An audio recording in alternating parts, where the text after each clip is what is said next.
Nós estamos vivendo uma época assim muito interessante, porque a palavra do nosso Deus cada vez tem menos e menos valor de uma forma prática na sociedade onde nós vivemos.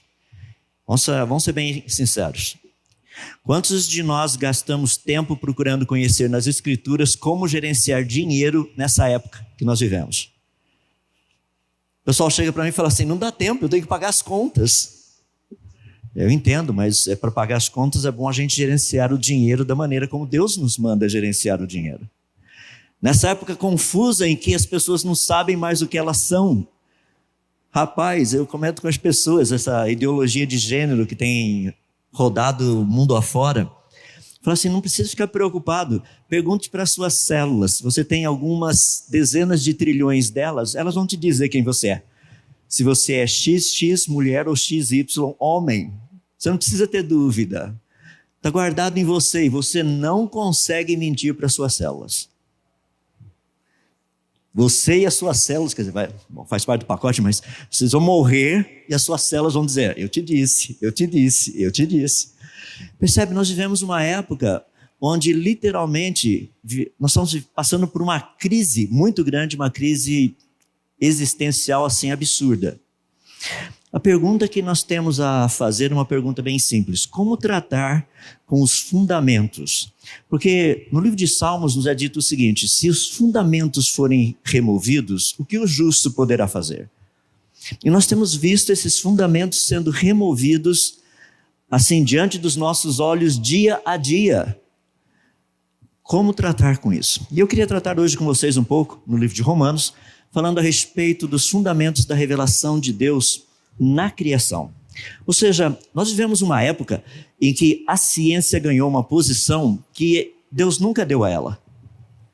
A ciência não é a verdade, a ciência é uma busca pela verdade. Prova disso que eu tenho vários livros na minha biblioteca, que eu, quando fiz meus estudos há 30 anos atrás, vários deles estão totalmente desatualizados. Mas eu tive que estudá-los, eu tive que resolver os problemas, tive que fazer prova, e se eu não falasse exatamente o que estava ali, ou não tivesse conhecimento do que estava ali, eu não passaria, eu não teria o meu diploma, o meu certificado, seja lá o que for. Eu tive que aprender aquilo. E hoje, adivinha o quê? Está lá na prateleira, serve para segurar papel em cima da minha mesa. E alguns livros eram caros, e alguns deles eu paguei mais de $200, né? R$1.000 para um livro, que hoje segura papel em cima da prateleira. Mas se você olhar para a palavra do nosso Deus, não é fascinante? Deus não chega para a gente e fala assim, pessoal, vocês já baixaram a versão 2022? Tem algumas coisinhas que eu precisei corrigir nas anteriores, tá? Alguns conceitos que não estavam bem. Não, é a mesma. A palavra do nosso Deus permanece. E é em cima dessa palavra que nós podemos construir uma cosmovisão correta. Uma cosmovisão a respeito do mundo, a respeito de todas as áreas que nós estamos envolvidos, inclusive na área da ciência. Atualmente eu estou trabalhando para uma empresa lá nos Estados Unidos. Tem sido um trabalho muito interessante. As pessoas falam assim, rapaz, mas o que você está fazendo lá? Nós acabamos de ouvir de missões. Missionário tem que estar preparado para entrar em certas áreas, tem que saber falar a linguagem do povo. Você tem que saber como chegar lá. E eu tenho certeza que nessa empresa, Deus tem pessoas que Ele quer trazer para o reino dEle. Ele não me colocou lá para ficar só resolvendo os problemas de física que o pessoal lá tem. Esse é um deles, sem dúvida.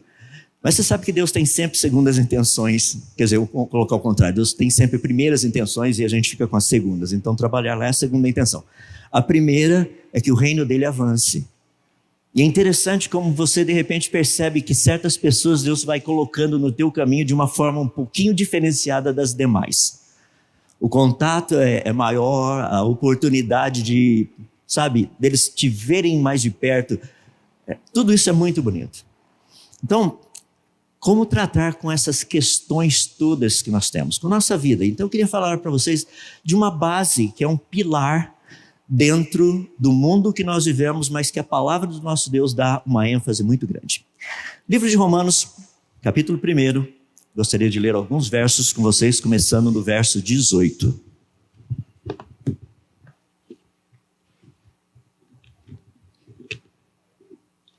Eu estava trabalhando ontem com o pessoal lá na palestra e perguntei a eles, onde a água há? Está vendo como o pessoal aprendeu rapidinho? Onde a água há água. Má ciência diz onde a água há vida. Boa ciência diz onde a água há água. Então, se vocês me derem licença, eu só beber um pouquinho de água, porque nessa água eu espero não haver vida. Romanos capítulo 1, verso 18 até verso 23.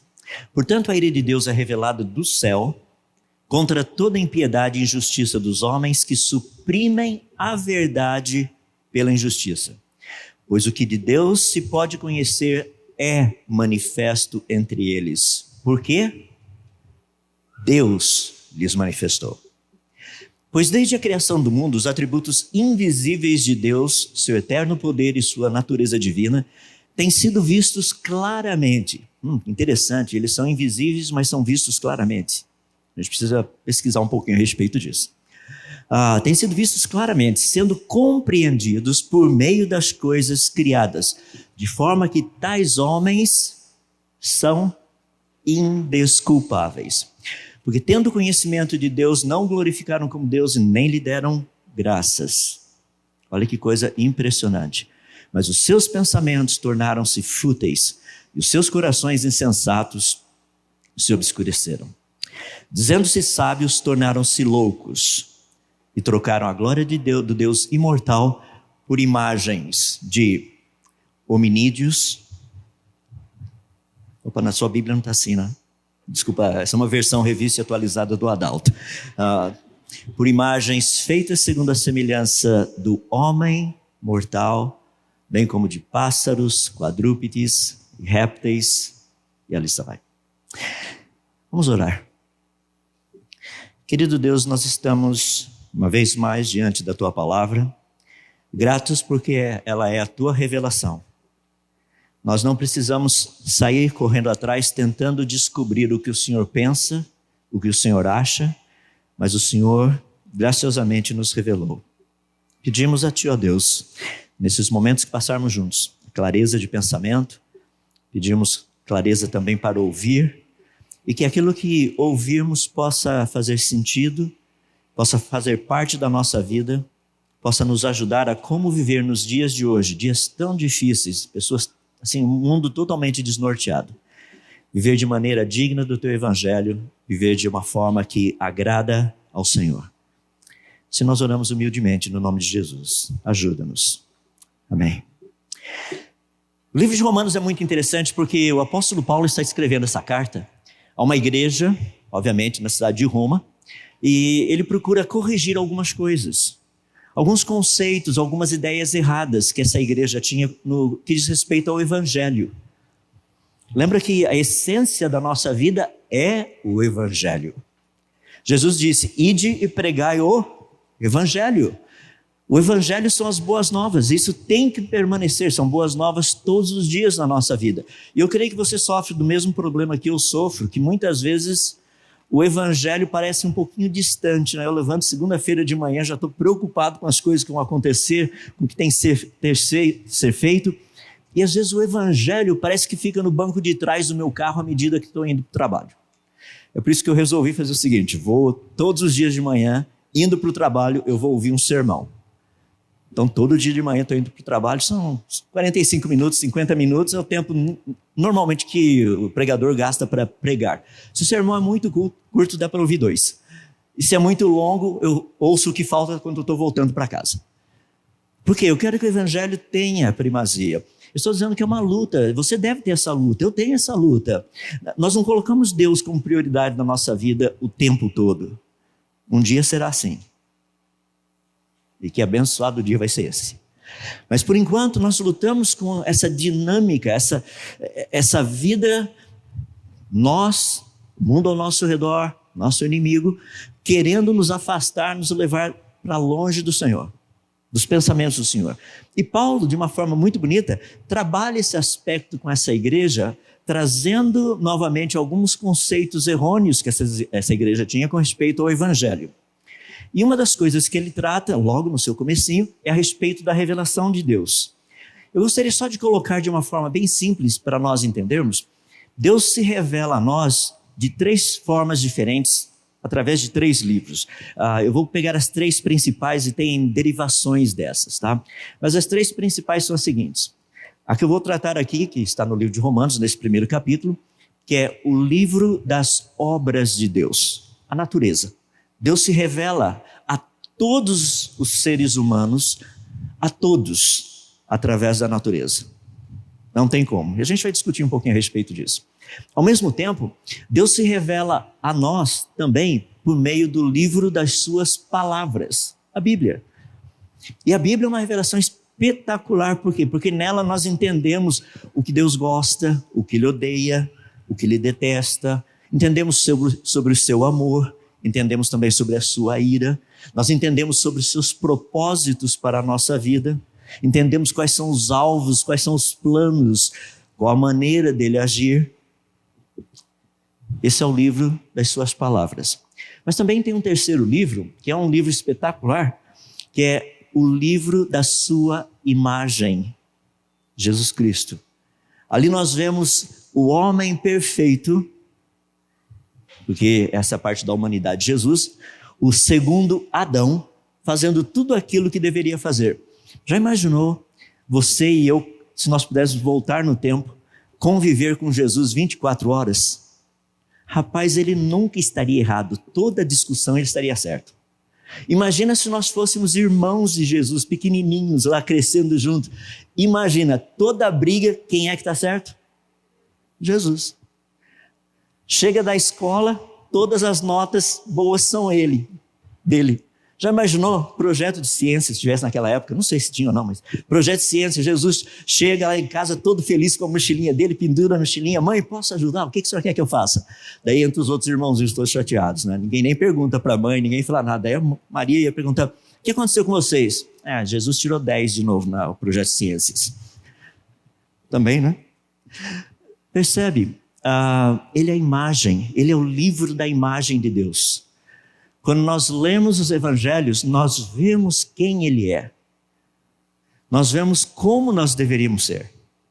Então nós temos esses 3 livros específicos, que são os livros da revelação de Deus para nós. Deus usa a nossa consciência também? Sim, ele usa a nossa consciência. Se você ler Romanos capítulo 2, ele vai falar justamente sobre isso. Mas o capítulo 1, Paulo está focando primariamente nesse livro da revelação de Deus, que é especificamente o livro das suas obras, a natureza. Vou fazer uma pergunta bem rapidinha, só para a gente começar e pensar um pouquinho. Você já fez aquela experiência do feijãozinho?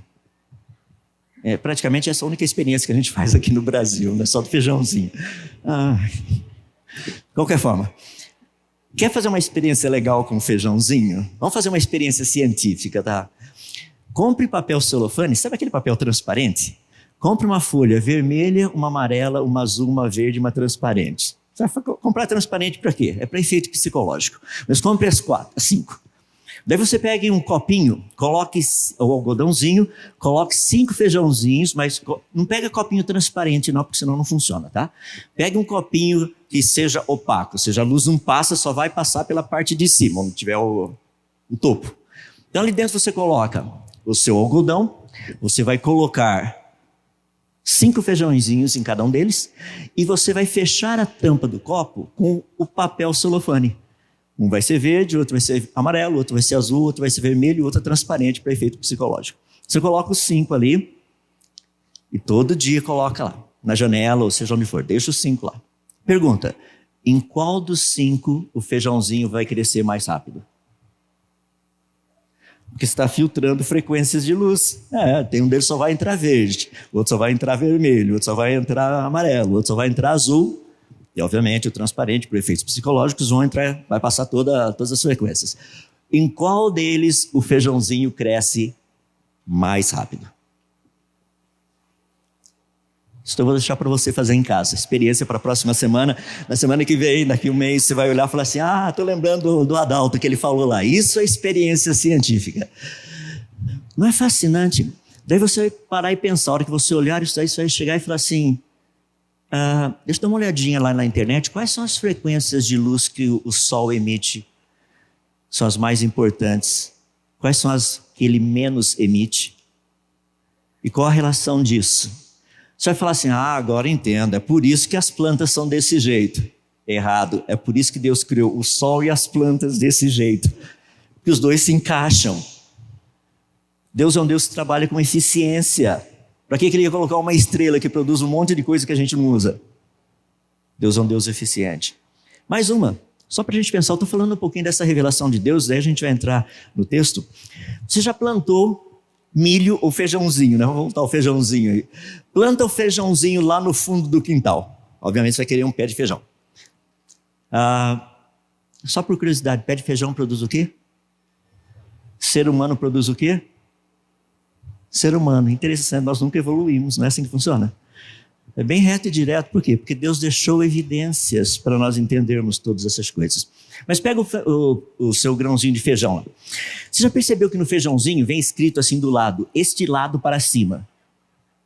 Você nunca percebeu? Olha lá, está bem escrito, é pequenininho, letras minúsculas, está escrito assim, esse lado para cima.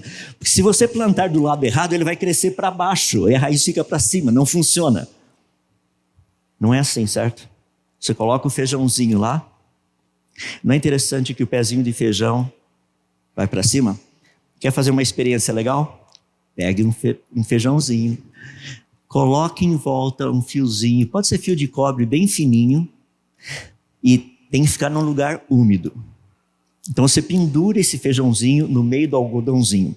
Hora que a pontinha do feijão começar a aparecer, vira o teu fio de cobre, sabe para quê? Para que a pontinha do feijão agora fique para baixo. Sabe o que vai acontecer com esse brotinho de feijão? Ele vai virar e começar a subir. Sabe o que você faz? A hora que ele começar a subir, vira de novo apontando para baixo. Sabe o que vai acontecer? Ele vai dar a volta e vai subir de novo. Isso é experiência científica. Rapaz, como é que o pezinho de feijão, aquele negocinho, sabe para que lado é para cima?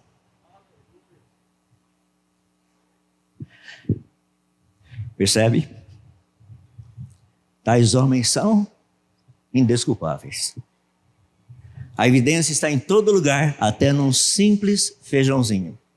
Deixa eu te dar mais uma. Você já viu formigueiro? Espetacular, não é? Por que formigueiro não tem problema com enchente? E Petrópolis tem. Talvez Campina Grande tenha. Por que formigueiro não tem problema com enchente? Está lá no chão. Imagina o coitadinho das formiguinhas, começa a chover, você vê formiguinhas andando de joelho, falando, Senhor, que não inunde. Mas foi construído de tal maneira o formigueiro, que tem locais para onde a água vai, e não são os locais onde as formigas moram. Aí você lê lá no livro de Provérbios, fala assim, vai ter com a formiga o preguiçoso, considera os teus caminhos e produz ou faça lugar para a água ir para o lugar certo. Percebe? Quando nós estudamos a natureza, ela está cheia de evidências de um Criador sábio. Deixa-me explicar por quê. Porque as pessoas têm a tendência de falar assim, não, mas as formigas evoluíram. Deixa eu mostrar o exemplo. Pega o seu cãozinho e ensine vários truques para ele, tá? Minha filha gosta de ensinar uns truques meio malucos pro coitadinho do cachorrinho. Ela chega lá, bang! E o coitadinho cai. Falei, nossa... está treinando para ser assaltado, tá vendo só?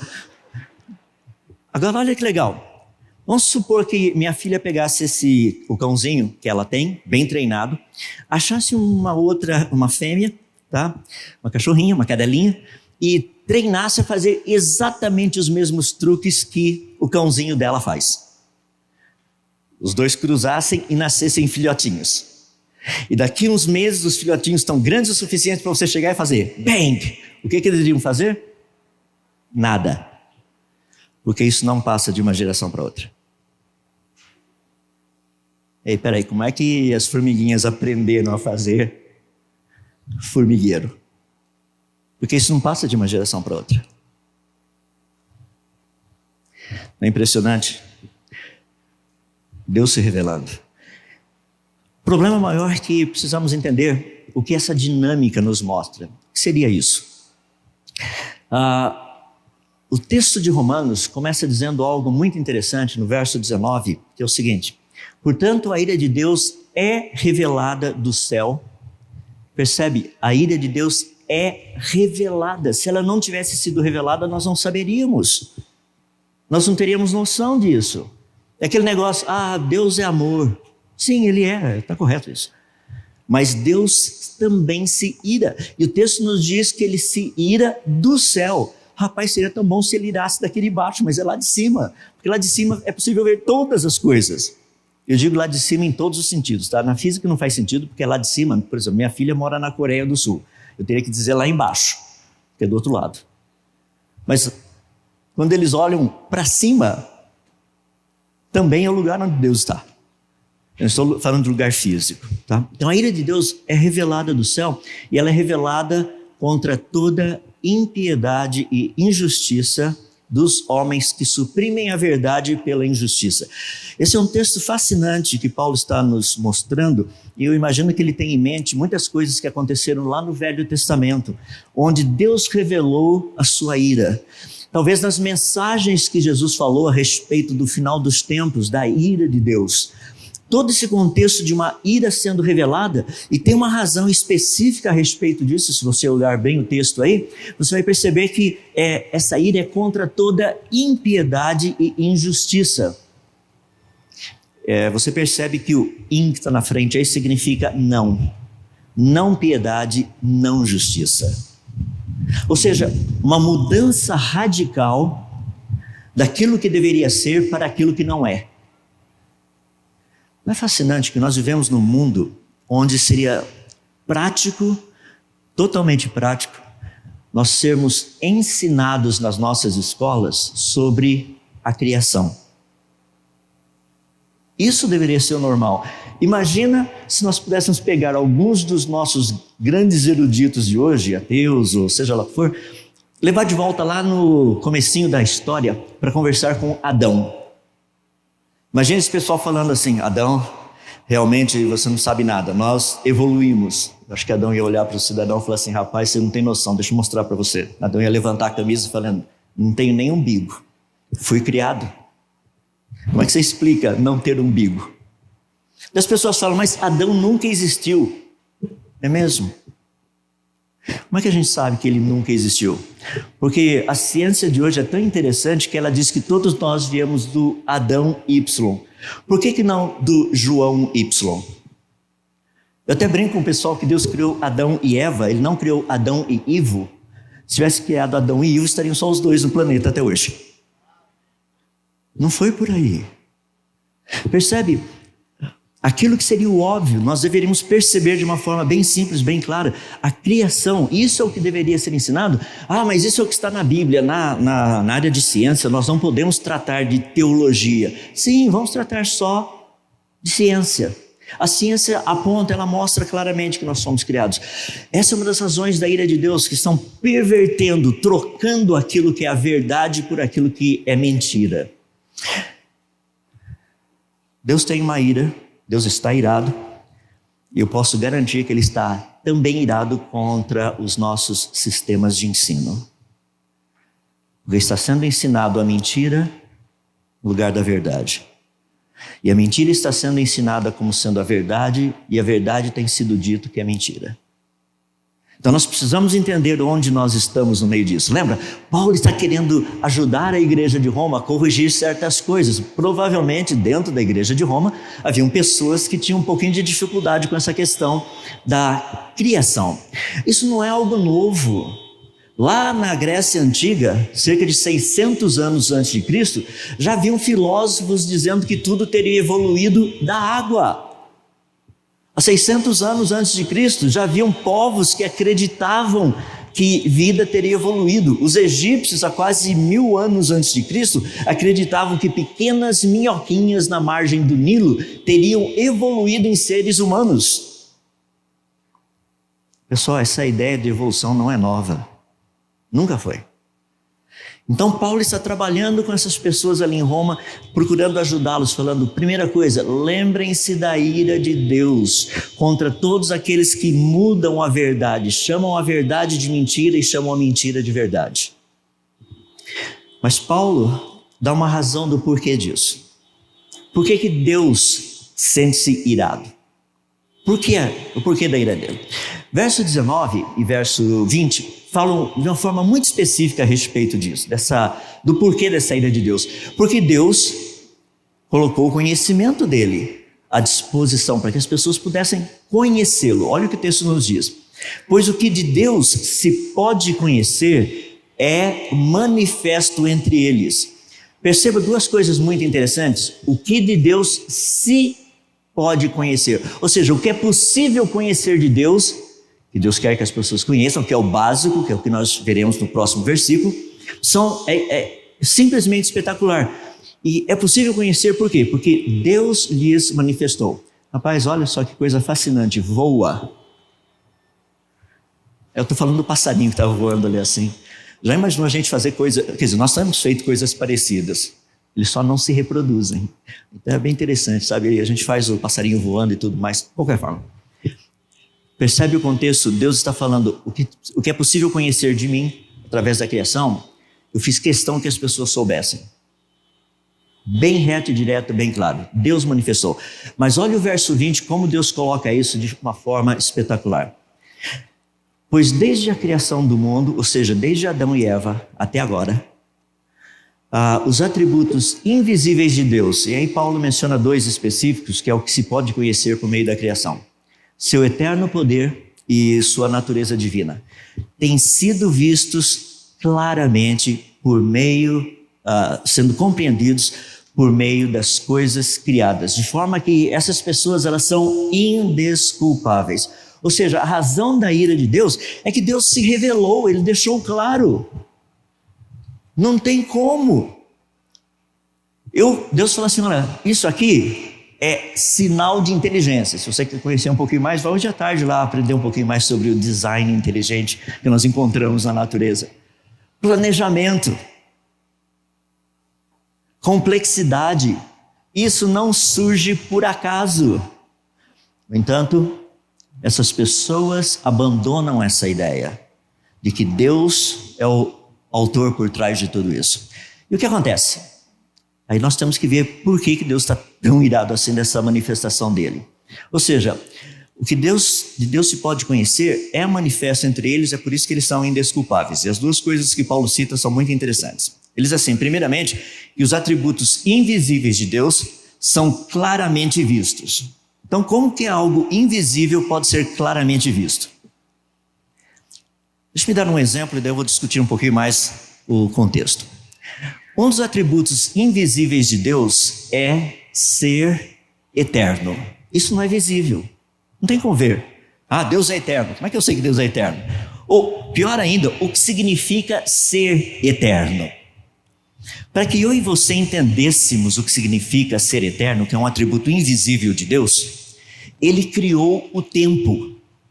Agora, tendo criado o tempo, eu consigo entender o que significa ser eterno. Olha que coisa fascinante. Sem usar o conceito de tempo. Não pode usar o conceito de tempo. Me explique o que significa sempre. Não pode usar o conceito de tempo.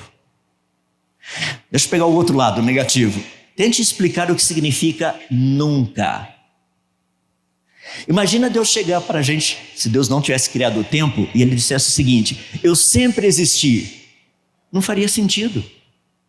O que significa sempre? Deus iria dizer: eu nunca deixei ou deixarei de existir. Senhor Deus, o que significa nunca? Percebe como Deus foi brilhante em ter criado o tempo? Ele criou o tempo para que nós entendêssemos, para que nós víssemos um atributo invisível dele. É por isso que pessoas fazem uma confusão muito grande, né? Chegam para mim e falam assim: quando que Deus veio a existir? Falo assim, não, eu vou fazer uma proposta que é mais complicada ainda. Quando o tempo foi criado? Você não pode usar o quando porque ainda não tinha tempo. Rapaz, agora ficou legal, né? Para a gente entender um pouquinho quem é Deus. É espetacular esse nosso Deus que cria essas coisas para nós entendermos quem Ele é, os seus atributos invisíveis, para nós entendermos quem é Deus. Você já imaginou que Deus criou o tempo para que nós entendêssemos o que significa ser eterno? Deus não criou tempo para a gente criar relógio.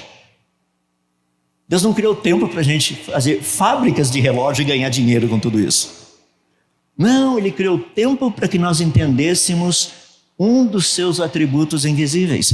E é isso que Paulo está falando, ou seja, Deus faz uma revelação de si mesmo. Ele mostra que a natureza foi trazida à existência para refletir quem Ele é, os seus atributos invisíveis. Imagina a grandeza do nosso Deus. As pessoas chegam e falam para mim, Deus é grande. Eu falo, amém, irmão, Ele é muito grande. Deixa eu fazer uma pergunta para o irmão, quão grande é Deus? Deus é muito grande. Ô irmão, o senhor não falou nada até agora, o senhor só falou que Deus é grande. Continua, vamos para o próximo passo. Quão grande é Deus? Não, o irmão não tem noção do quão grande é Deus. Eu volto para o irmão e falo, irmão, até agora o senhor não falou nada. Vamos colocar isso de forma prática. Daqui até o Sol são 150 milhões de quilômetros. Eu acho que Deus é grande. Não, peraí, isso é pequeno. A estrela mais próxima da gente está mais além do Sol, está a cerca de 41 trilhões de quilômetros. A estrelinha mais perto da gente. Eu acho que Deus é grande, mas essa é a estrelinha mais perto da gente. Você sabia que para a gente ir de uma extremidade da nossa galáxia até a outra, são 100 mil anos-luz, e um ano-luz equivale a 9,5 trilhões de quilômetros? Eu acho que Deus é grande. O senhor sabia que a galáxia mais próxima da nossa galáxia está a 2,5 milhões de anos-luz? Lembra que um ano-luz é 9,5 trilhões de quilômetros. Então, você vai precisar pegar 2,5 milhões, multiplicar por 9,5 trilhões. Eu falo para o irmão, eu acho que Deus é grande. Ô irmão, sabia que o universo que nós moramos deve ter aproximadamente 93 bilhões de anos-luz? Então você vai precisar pegar 93 bi, multiplicar por 9,5 tri, daí você começa a ter uma ideia do universo. Fala assim, irmão, deixa eu contar para o senhor, você sabia que a Bíblia diz que Deus mediu os céus a palmos? Imagina tomar uma bolacha do Senhor Deus para você ver o que acontece. Terrível coisa cair nas mãos do Deus vivo. Literalmente. Percebe? Agora nós começamos a ganhar uma noção de quem Deus é. É por isso que todas essas coisas foram trazidas à existência. Porque quando Deus diz que Ele é grande, Ele não está brincando. Ele é um grande Deus. É por isso que Deus nos convida a trabalharmos com Ele. Não é porque nós sejamos capazes, é porque Ele é grande. Não porque nós sejamos inteligentes, mas porque Ele é o Todo-Poderoso Sábio. Percebe? A natureza foi criada para isso, para que nós entendêssemos quem é esse Deus. É por isso que os homens são o quê? Indesculpáveis. Eu estou falando pessoal, foi colocado um novo observatório, o Webb, e mais alguns meses, em julho, ele deve estar totalmente operacional. Rapaz, o que a gente não vai ver? As obras das suas mãos. Você fala assim, mas a NASA não colocou esse negócio, a NASA, a ESA e outros grupos aí que trabalharam para montar esse observatório, telescópio. Eles não estão pensando na glória de Deus. Eles não, mas Deus está. Foi por isso que Deus financiou a obra. Foi por isso que Deus deu ideia para esses caras. Vamos fazer um telescópio? Deus fala, tem que ser um telescópio que nos ajude a ver como foi logo no início. Olha para a minha palavra, mas tudo bem, vamos usar o telescópio.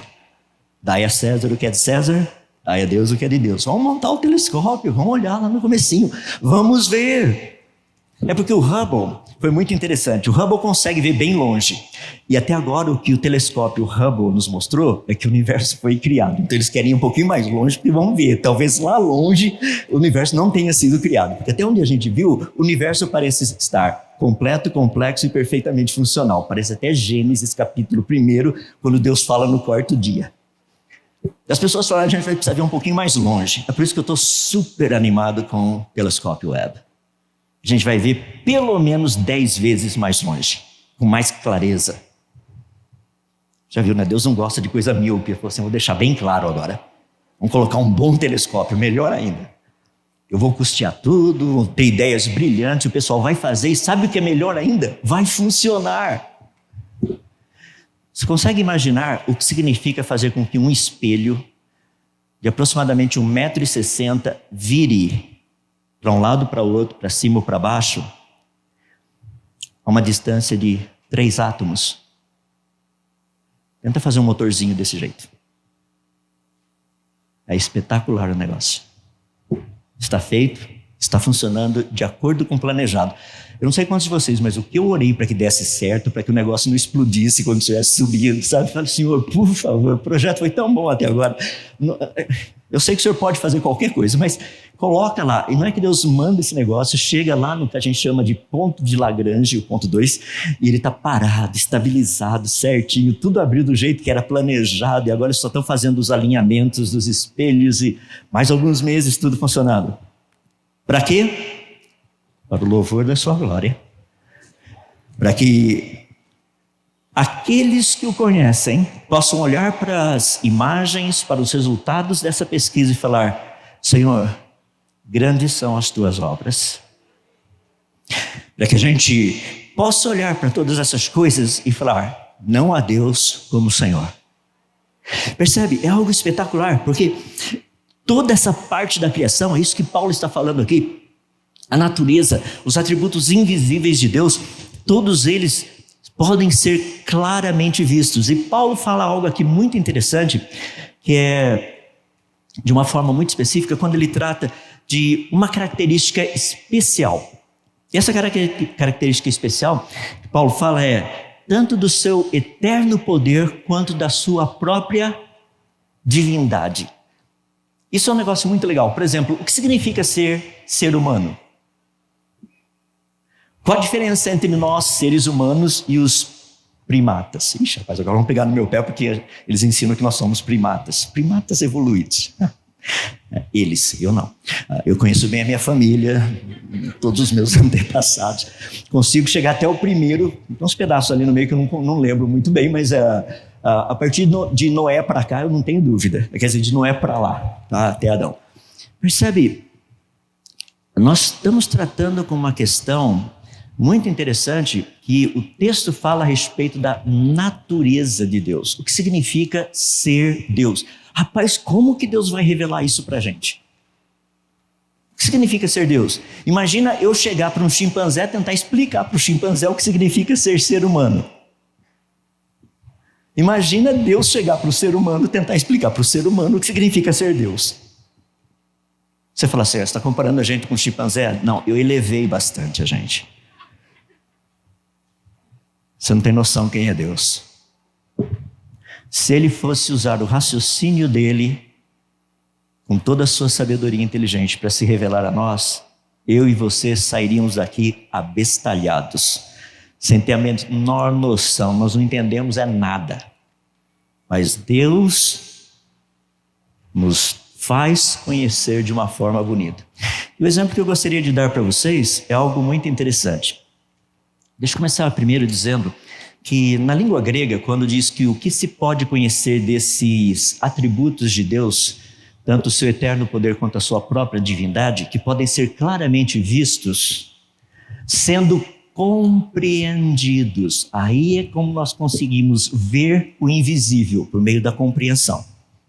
Então nós conseguimos compreender. E Deus fala assim, eu quero mostrar para vocês o que significa ser Deus, a natureza divina, a essência. Você fala, rapaz, estou pronto, vamos lá, Senhor Deus. E o que você esperaria que Deus fosse fazer? Te dar um trabalho, um tratado teológico, não é? Olha, estude esses 50 volumes de teologia. Não estou dizendo que teologia não seja boa, não é isso que eu estou dizendo, tá? Por favor.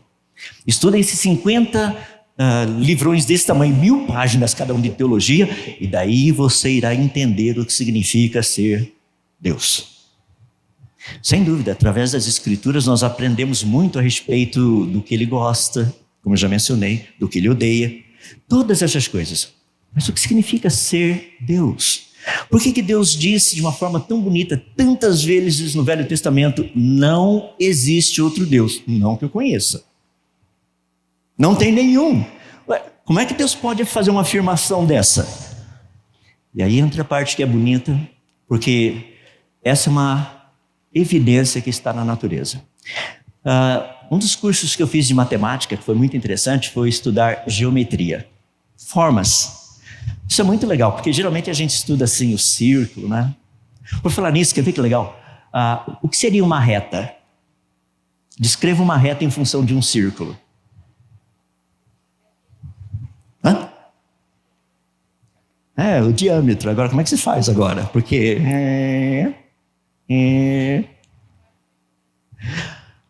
se você dividir em segmentos, daí não vira mais um círculo. Não é legal? Posso dar a definição de reta? Essa aí para você levar para casa. Reta é um círculo cujo raio é infinito. Você fala, rapaz, não entendi nada. Isso é normal, fica sossegado, não precisa ir para casa deprimido. Ou seja, a reta nada mais é do que um círculo com raio infinito. Estudar figuras geométricas é algo espetacular, é muito legal. A gente aprende muita coisa. E eu queria falar de uma delas, que é o triângulo, para a gente poder ver. Estou indo para a reta final. Sabe a parte bonita? Quando nós estudamos um triângulo, você percebe que um triângulo tem 3 lados. Para ser triângulo, tem que ter 3 lados. Você já, por acaso, já viu um triângulo de 2 lados? Triângulo de um lado só? Triângulo de 4 lados? Qual é a definição? Qual é a essência? Se for triângulo, tem 3 lados. É por isso que Deus disse, se for Deus, tem que ter 3 pessoas. Não existe Deus de uma pessoa só. Não existe Deus de 2 pessoas. Não existe Deus de 4 pessoas. Se for Deus, tem 3 pessoas. Essa é a essência da natureza divina. Para concluir, olha por quê. Quando nós olhamos a natureza, você percebe que a natureza tem esse padrão. 3 em 1. Tempo. Passado, presente, futuro. Espaço. Largura, altura, profundidade. Qual é a base da matéria? Os átomos, prótons, nêutrons e elétrons. Quantas partes tem um próton? 3. 3 quarks. Quantas partes tem um elétron? Um nêutron? 3 partes. Quais são as partículas subatômicas com carga elétrica? 3. São os leptons. Quantas partículas subatômicas sem carga elétrica? 3. Os neutrinos. Quais são, os 3 estados básicos da matéria? Eu não vou entrar no plasma, porque aí você tem um monte de coisa juntos, tá? Sólido, líquido, gasoso. Quando você estuda música, quais são as 3 partes? Melodia, harmonia, ritmo. Eu vou deixar você fazer o resto da pesquisa. Você vai perceber que a natureza, ela é 3 em 1. Essa é a razão do porquê da ira de Deus. Ele se revela. Está na natureza. Num simples feijãozinho, até as galáxias mais distantes, até as menores partículas subatômicas que nós estudamos. Você acredita que tudo isso é fruto do acaso? Não faz sentido. Isso é projeto de um grande designer. Se você pensa que Deus não entende de física, química, você está errado. Vamos orar. Querido Deus, nós somos gratos a Ti pela Tua criação, obras das Tuas mãos. Especificamente, eu quero dar muitas graças ao Senhor por ter trazido tantas pessoas à existência que estudam de uma forma específica as obras das Tuas mãos, para que nós possamos transmitir aos outros o significado das obras das Tuas mãos, a grandeza delas, a complexidade, a beleza, a sabedoria e o poder para tê-las trazido à existência. Senhor, nós rendemos muitas graças a Ti por quem o Senhor é, porque o Senhor fez questão, através da natureza, pudéssemos entender muitos dos Teus atributos invisíveis. E, Senhor, ajuda-nos a nos alegrarmos nisso. No meio desse mundo tão confuso que nós vivemos, eu peço a Ti, ó Deus, ajuda-nos a sermos testemunhas fiéis, falando de uma forma clara, simples, reta, objetiva, a respeito da criação, que o Senhor trouxe todas as coisas à existência.